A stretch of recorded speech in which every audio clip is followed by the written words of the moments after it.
How to install the Walmart app in iPhone. Done shopping or need to free up space?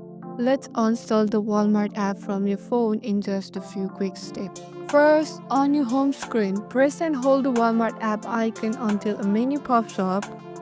Then tap Remove App. Don't worry, this won't delete your Walmart account, just the app.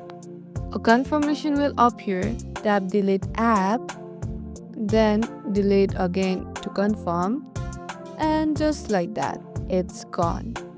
And that's how you install the Walmart app on iPhone in just a few easy steps. If this was helpful, don't forget to like, and if you have any question, drop them in the comment and subscribe for more quick tech tips. Catch you in the next one.